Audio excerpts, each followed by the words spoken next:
your patient is in respiratory failure, providing them with supplemental oxygen alone just won't cut it. You'll need to ventilate your patient with a bag valve mask. Signs that your patient is in respiratory failure include altered mental status, cyanosis, shallow respirations, and significantly diminished or elevated respiratory rate. The first step is to manually open the patient's airway, utilizing the head tilt chin lift or jaw thrust maneuver. Remember, if trauma to the head, neck, or spine cannot be ruled out, then the jaw thrust maneuver should be implemented. Now that you have opened your patient's airway, it is time to secure it with an airway adjunct, which we discussed in detail in a previous lesson. Apply the BVM mask to the patient's face using the CE grip. Your thumb and index fingers should be wrapped around the mask while applying firm downward pressure. At the same time, your other 3 fingers should be hooked under the patient's jaw, pulling it up into the mask. Compress the bag only until you see the patient's chest rise. The average tidal volume for an adult is approximately 500 milliliters, while the average adult BVM is capable of delivering 1,500 milliliters or more, over 3 times the necessary volume. This is why we only compress the BVM until we see the patient's chest rise. The most common complication associated with overventilating your patient is gastric distension, because the excess air that cannot fit into the lungs will travel down the esophagus and into the patient's stomach. This can not only lead to vomiting, which increases the patient's risk of aspiration, but also physically makes it harder to ventilate the patient. When the stomach is filled with air, it compromises the diaphragm's ability to expand during inhalation. This, in turn, means that the lungs won't have enough room to expand enough to accommodate a healthy tidal volume. Overventilating can also injure the patient's lungs themselves.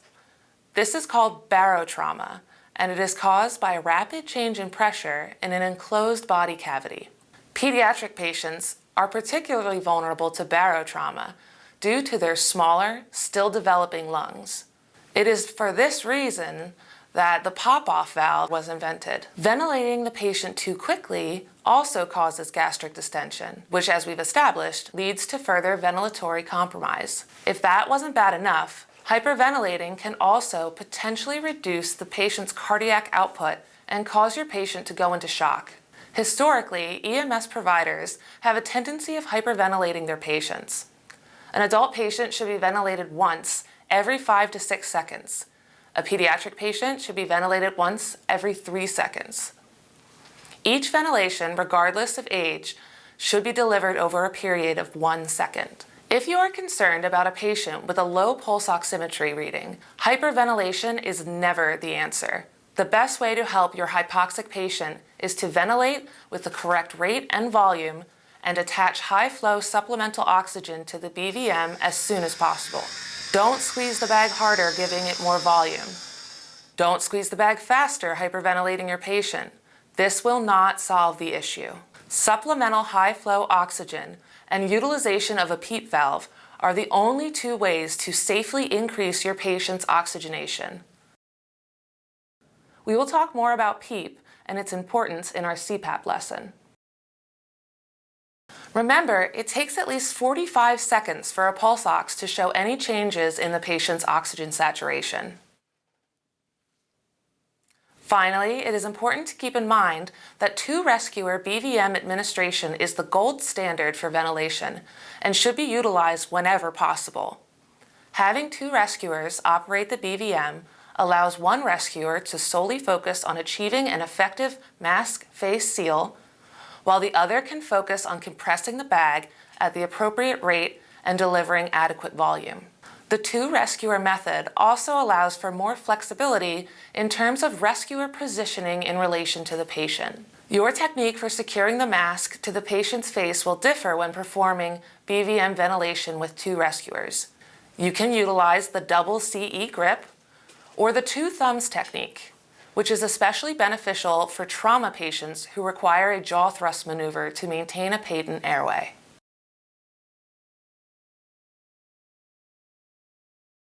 A manometer measures inspiratory pressure. It tells you how much pressure is being created in the patient's airway with each ventilation.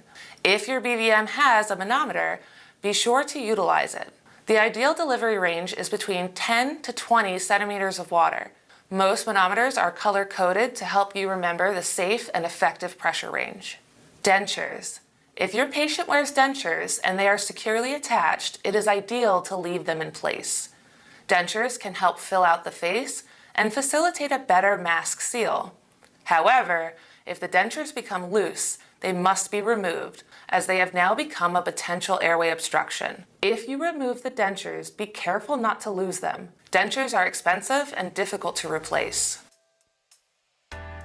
EMTs may assist paramedics with certain aspects of advanced ventilation techniques.